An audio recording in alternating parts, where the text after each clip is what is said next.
Alright, welcome back guys to 0 product reviews. Today I'm actually really excited about this one. I'm doing a kind of daily driving review for my laptop. This is going to be the Zephyrus G14 2024 model, not the new 2025s. Those do look very appealing, but I already got mine. This guy right here. Alright. So the spec option that I have of the G14 is I have their top of the line AMD 8945HS with 32 gigs of RAM and then the 4070 GPU, not the 4060 GPU option, which I know you can also get. So in terms of pricing for the G14 on sale, it runs down to about $1,700, but if it's not on sale $2,000, I would say the only way to really get a good deal on this laptop would be to buy it when it is on sale. Don't buy off a sale, you're just wasting money. It's on sale pretty often, so I would just wait. You know, it's not that dire of a need. Two, as well, they do have the little brother of this equation, which is still a very great laptop, especially since the fact the GPUs actually have the same TDP. So they have the same 90 watts. So the 4060 to 4070, actually there isn't much of a difference besides a little bit of extra VRAM that you get with the 4070, because otherwise performance in games is pretty much similar from what I've seen from looking at other reviews of the 4060 model. And then obviously RAM isn't upgradable, and the 4060 does only come with 16, which is a drawback. So I would say if you do need that extra memory, like you're a creator or anything like that, you're gonna want to spring out for the higher RAM model. Now, kind of the big thing is, reason why someone I think would get a gaming laptop that's a 14-inch, not only portability, but I feel like battery life. And I do have to say, you know, being a student, using Photoshop, Premiere Pro, all these demanding tools too as well in a day, it easily can last a day doing like about an hour or two of Photoshop and then like 6 hours of classwork. Like I'm going to tell you, battery life is that good. And that's even with the GPU not off. It comes on only during Photoshop though, which is nice. I do like that it does fully, the GPU does fully disconnect itself when you're not using it. So that way you do get a lot of battery life, and AMD processors have always had good battery life with compared to Intel and stuff like that. Because before this laptop, I was actually trying out one of the Dell XPS 14s, and that one had one of the Intel Core Ultras, and let's just say I was not very happy with it. Even battery life, like it was honestly less than the G14, which is funny because that didn't have a dedicated GPU or anything in it. So it's definitely, I think it just AMD is so much more efficient when it comes to processors. So now, next thing would be chassis. You know, you're interacting with the chassis a lot. I do have to say, great slim aluminum unibody that this guy comes with. There's no hard edges or anything, so obviously there's smoothing around the corners of the laptop, so like all this is smooth, so it's very comfortable to use. Overall, it's only 1.5 kilograms or 3.3 pounds for us Americans out here, and it only measures 1.5 centimeters in thickness, or I also looked that up, 0.6 inches for thickness. So with how power hungry, you know, with the 4070 and the AMD CPU can boost up to quite high wattage too as well. It's impressive that they're able to fit all of this power in such a small package that is the G14. And the backslash, I will say, what they call the Animatrix, is pretty cool. I mean, definitely can't hate on it. I just never use it though, because battery life, I want the most battery life. I don't need to have strobing lights or anything like that on the back. Now, port selection. This was one that I hated when I had my XPS because it only had two or three of the new like Thunderbolt ports, but this one actually has what you would want. On the right side, you have the UH2 micro SD card reader. Do wish it was full size. I don't use anything with micro SD, but I do, like with my camera, have full size SD. So, you know, sucks, but hey, I get that it's a lot thicker of a connector, and with how much stuff they're packing in here, probably wouldn't fit. You do also get a USB Type-A and Type-C DisplayPort 1.4 cable. The one on the right side connects directly to the 4070 graphics card in here. So if you plan on gaming on a separate monitor, plug into that right side port. Don't plug into the other one, because as we go on here to the left side, We have HDMI 2.1, which is also connected directly to the GPU. But then we do have another DisplayPort 1.4, but that one is connected to the integrated graphics on the AMD processor.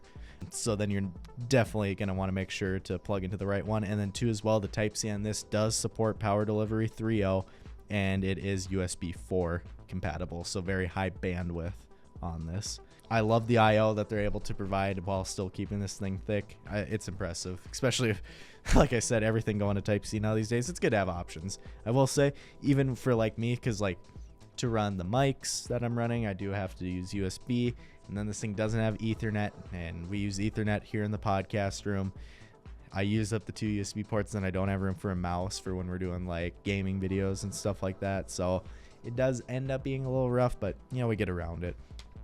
Next thing that I do want to hit on is keyboard and trackpad. You know, you're using that all the time. With the keyboard, I will say I love the amount of travel. Like, there is so much travel in these keys. There's a little bit of wobble to the keys, I will give it that. They definitely all the time don't feel secure, and they kind of make a creaking sound sometimes. I don't know, I feel like that's the best way to do it, but I think they hit the money. I mean, the glass trackpad, I love the glass trackpad. Perfect size. I mean, I'm like, if I'm not gaming, I don't need to use a mouse with this thing. Like, even editing, I prefer using the trackpad because it's right there, super accurate, and feels great to use. And then too as well, you do have a glass power button as well, which I find funny. And I mean, you have only one zone RGB on this guy, but I don't use the RGB backlight, so for me it's not a problem. But I will say, if it is on, you can definitely tell it's very wishy-washy is the best way I would put it. Like, in terms of like, some keys will be brighter than others. It's not perfect, but I'm not using that, so it doesn't really matter. Next thing, webcam. With the webcam, I mean, there's nothing to write home about. I mean, it's a gaming laptop. They don't need to have the best webcam, but it works and it's good. And since this does have the AI NPU in it as a part of the AMD Strix Point processors, you do have some of the Windows webcam enhancements that you would have like other Copilot laptops, which is nice. So it's 1080p resolution, and you do have a 3 capsule mic array, so 2 mics facing the back, one that tries to pick up background noise for AI noise canceling, and it does have IR recognition, so for face unlock, which I love. I think that's the best way to unlock a laptop. It's quick, secure, and I like that you can use it at night too because the IR cameras, so it doesn't matter. You could be in the pitch black and they would still be able to unlock with your face. But this next bit is kind of the, you know, it's the creme of the crop. The beautiful Nebula OLED that this Asus has. I love the OLED screen that they have on it. I know they're not the best for battery life, but OLED, having that perfect contrast is awesome. 120 hertz refresh rate could be better, but with the GPU in here, I feel like it's actually pretty complemented, because especially if you're playing newer games at high settings like you'd want to, it easily is less than 120 hertz, which then is perfect for having G-Sync, which this OLED is G-Sync compatible, so it does have that variable refresh rate technology. Color accuracy, fantastic. 100% DCI-P3 coverage with a delta E of less than 1. So for me, who does photo editing on this, this is a perfect display. Or if you're also, you know, want to watch some movies, this is HDR. So if you wanted to watch some, you know, high quality YouTube or Netflix with that 4K HDR, it'd be great. Speaking of that, resolution, not quite 4K, but it's in the middle between 2K and 4K. It's a 3K display. So it's 2880 times 1800, so it is 16:10 aspect ratio, which on laptops is nice because then you get more screen for being like the same size. And it has really good peak illuminance. Like, the brightness, it reaches up to 500 nits when you're in that HDR mode, a little bit less than SDR, but still very good all around. So I have no complaints. I do have a 165 hertz other gaming laptop and a 180 hertz mini LED display for my main rig. And this one, I mean, it falls perfectly. I mean, it's at the lower end of what I have, but I don't mind it. It's great. And I have a Sony OLED TV that's 120 hertz. And yeah, having a 120 hertz OLED, I would say is still even better than having like a higher refresh rate, just regular IPS or even mini LED. For me, at least. You know, some people would prefer more, but I'm not that competitive. I play more story-driven games, so it's fine. The next one I'm most excited to talk about, I know I've probably said that a lot, but the speakers in this thing sound amazing. So crisp, They have 6 speakers, so you have dual opposing woofers, so that's a woofer on top and on the bottom. It's supposed to help cancel out noise. It's kind of like a Sonos subwoofer in a way, but on a smaller scale. And then it does have 2 top-facing tweeters through grills that are on the front here. And I have to say, it sounds amazing. Like, I've played a couple games on this, like Destiny 2, one of my big games. I've watched The Last of Us, like an episode or 2 on this, and, you know, listen to some music, and it's actually, for a laptop, I mean, it's amazing. And with the Dolby Access app that comes on it, you can, like, change it, and it has a, like, movie mode, which is what I would recommend. Keep it in movie mode all the time, because then it's crazy. It does a really good job at simulating like a 5.1.2 like area around you. Like, the surround effects are actually crazy good. Like, the Dolby Atmos in this like actually sounds like Dolby Atmos. But now, you know, I've talked a lot about the good, some bad things about it. Obviously, I would probably have to crack at the lack of upgradability, because the only thing you really can upgrade is the SSD, but you don't have a dual slot. So you would have to image your SSD before you popped it in here, which does kind of suck. You also don't have any memory upgradability, because that is soldered down, so especially for like the 4060 model, more of an issue. And then the MediaTek Wi-Fi card isn't the best, and I will say I have noticed it's definitely slower compared to, so my other laptop has the killer Wi-Fi card, which is Intel's version, which is a lot better. And yeah, I can definitely see where MediaTek, why people were complaining. It's definitely not as good. Now, cooling solution. So this does have their tri-fan setup with 2 of their arc flow fans, is what they call it. Basically, it's able to more efficiently move air. And then you have 1 smaller fan, which isn't an arc flow fan, that cools kind of the VRMs and is in the middle of the laptop. They do use liquid metal, which I do like, mainly for the fact that I would probably never have to open this thing, especially with the lack of upgradability. I'm probably never going to have to open this thing, so the nice thing with liquid metal, that's never going to, like, I can tell my older gaming laptop, which has a 3060, getting to be about 3 years old now, that one definitely I can tell is going to need a thermal paste replacement sooner or later. And I mean, I will say the chassis does get a bit hot. That's another drawback. I will say, like, especially on this top portion here where you have like your function keys, gets pretty steamy. But, you know, enough about that. Let's get into the power that is in this chassis. So getting into the benchmarks, we have obviously the Ryzen 9 8945HS. It is based on AMD's Hawk Point architecture. So 8 Zen 4 cores with SMT, so multi-threading, so 16 threads. Has a base frequency of 4 gigahertz, but does boost up to 5.2. 24 megabits of cache with a max TDP of 55 watts in this configuration. Also does have the NPU for AI. It only is 16 tops. Obviously, it's not going to meet any Copilot certification, but it still does help for things like the webcam enhancements like I was talking about. So first we'll get into theoretical benchmarks. So in Cinebench R23, I got a score plugged in on turbo mode, so that's where it has the highest TDP available. I got a 16906 multi-core and a single core of 1787. And I'm gonna be honest, if you're plugged in, you're likely gonna want to use turbo mode, especially for like gaming, because it does just give you the most amount of power available. So that's the only one I did. I did do battery test too as well, and the CPU on battery actually doesn't lose. So with how like good the battery life is, you don't lose a lot of performance, because the battery performance was 14,334 multi-core and 1,684 single core. That's very little downgrade. Next up, we have the GPU, which we have the RTX 4070. Obviously, you can get the spec of the 4060. So that's the Ada Lovelace architecture. So this has 4,608 CUDA cores, 144 tensor cores, and 36 ray tracing cores. There's 8 gigabytes of GDDR6 VRAM connected via 128-bit bus. Clock speeds vary a lot when it comes to these cards, but the default range is 1230 to 2175 megahertz, but I've seen it go higher in some scenarios while I've been gaming on this thing. So this is dynamic boost, so even though technically I think it's like 60 or 70 is what it default gets, the dynamic boost will let this go up to a 90 watt TDP in this configuration. So I threw some 4K Premiere Pro encoding, and that only took about a couple minutes on this guy. And then too as well, the 3D Mark averages around the 10,000 range.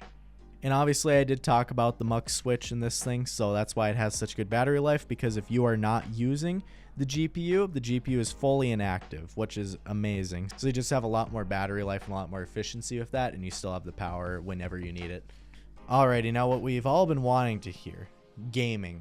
So when it comes to gaming, I honestly, like I said, I'm more story, and I'd say it's just easiest to use the default resolution. So I ran all of the gaming tests on that default 3K resolution, so I am pushing it pretty hard.